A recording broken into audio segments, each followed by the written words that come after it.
Before talking about a lengthy explanation of what a podcast is, let's look at the word podcast itself. First mentioned by Ben Hammersley in a 2004 Guardian newspaper article in which he rattled off possible names for this booming new medium. The pod of podcast is borrowed from Apple's iPod digital media player, and the cast portion of podcast is taken from a radio's broadcast term. Just because it's named after Apple's iPod does not necessarily mean that you have to own or use an iPod or any portable digital media player for that matter to enjoy a podcast. So now that we know where the term podcast comes from, how do you get started creating your own podcast? Before we dive in, make sure to subscribe to the channel for more tutorials and hit the notification bell so you won't miss out any other future uploads. So with that said, let's start off with step number 1, which is identify a podcast theme. It's important that when you do this, you stress test your idea by writing out at least 15 episode topics, including what you would like to discuss and who you would interview. If you were interviewing someone, a stress test is crucial because if you can't think of 15 episodes, you probably run out of ideas before your podcast even picks up traction. Make sure your idea has a good foundation. For example, The School of Greatness by Lewis Howes just passed 1,220 episodes, and as of March 2022, the Joe Rogan Experience podcast has almost 1,800 episodes.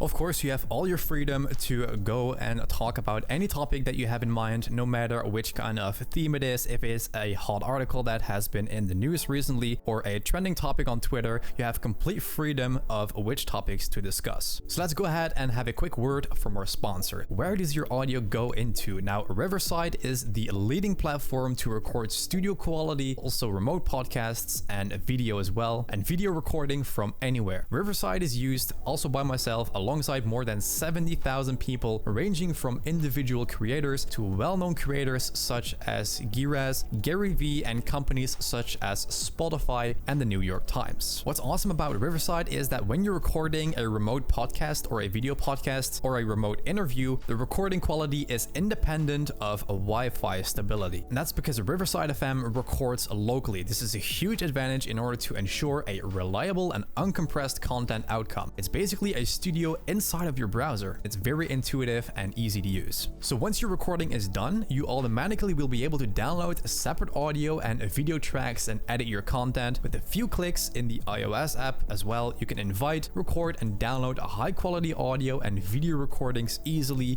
anywhere. You have already got your incredible phone camera. Now all you need is the Riverside mobile app. Use Riverside's editor to transform your long form content into multiple pieces of short form content easily shareable on social media to reach more people. That's also what a lot of people do that run podcasts. They have a 2.5 hour long session and they would just pick the highlights and they re-upload that onto YouTube, onto Facebook, onto any other platform that you can share videos just to reach more people and expand your fan base of your podcast.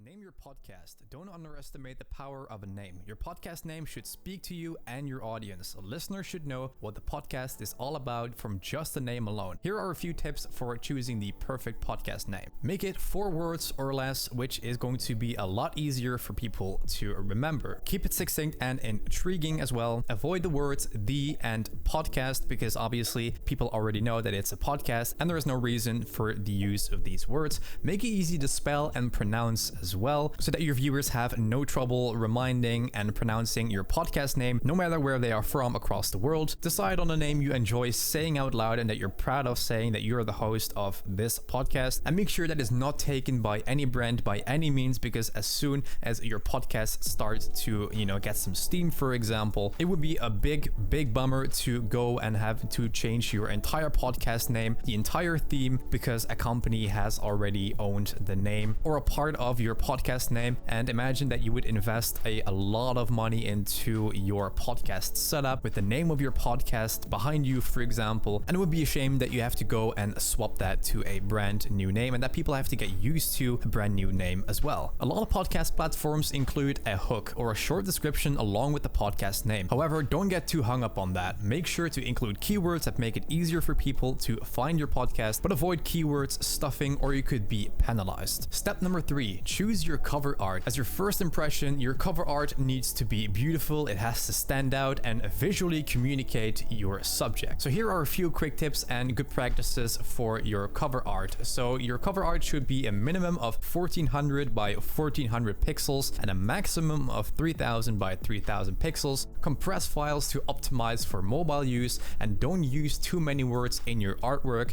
because a lot of percentage of podcasts watched are on mobile, and the more words you have, the harder it's going to be for people to read because it's already on a smaller device than a full-size monitor on your computer. Step number 4, choose your podcasting equipment. Now that we have your podcast brand down, let's discuss the tools you actually need to start. Truth is, if your podcast doesn't sound great, nobody's going to listen for a long time. Most people listen to podcasts in headphones. Bad sound quality isn't just distracting, it's uncomfortable. So having the right podcast equipment is not a nice to have, it's a must have. So let's talk about microphones. When it comes to mics, there's a huge variety of all kinds of budgets and quality. The USB mics are the most accessible for people that are starting out, as you just need to plug them into your computer's USB port, open your recording software, and you're good to start recording. They are the most affordable and easiest to work with. You don't need an external interface, you don't need an external sound card to power these mics. It is just plug and play. But there's one bad side about it, and that they have the worst sound quality compared to other microphones. So obviously, popular microphones that you have seen so many times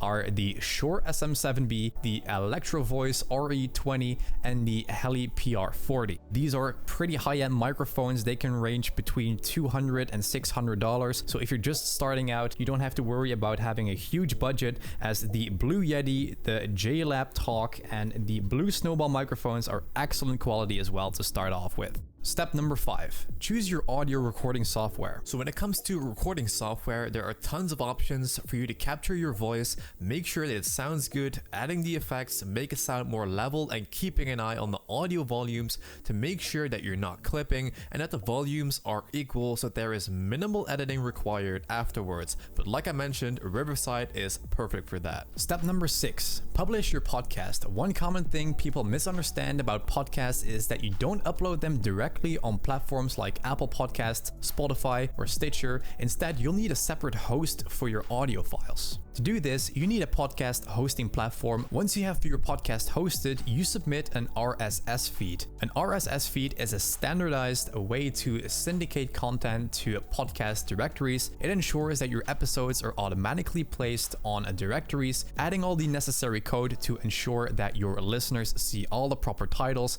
and descriptions and hear the right audio file. For example, if your podcast is hosted, you can submit your podcast to all of the major directories directly from your dashboard. It is that simple. Step number 7, promote your podcast. When you launch, there is an opportunity for you to be featured in the new and noteworthy section on Apple Podcasts. Just imagine how much this could grow your podcast in a short period of time. This would give your new podcast a lot of attention. The day you debut your podcast, you should launch it with a few episodes. Ideally is about 3. This is a good number of episodes to have your audience listen to immediately without overwhelming them. If you launch with just 1 episode, you likely won't get the listen numbers you need to get noticed by Apple Podcasts. You also need to show your listeners that you'll be putting out content regularly and that there is something to subscribe to. Having multiple episodes at launch, for example, showing episode number 1, episode number 2, implies that there is much more to come. And that's it. If you enjoyed the content and learned how you can start your own podcast, make sure to like the video and let us know what topic your podcast will be about. Thanks a lot to Riverside FM for sponsoring this video. Riverside recently partnered with Spotify, so there is a lot waiting for you. Check out the link down in the description and use this code for 15% off. Thanks a lot for watching, and I'll see you guys in the next video.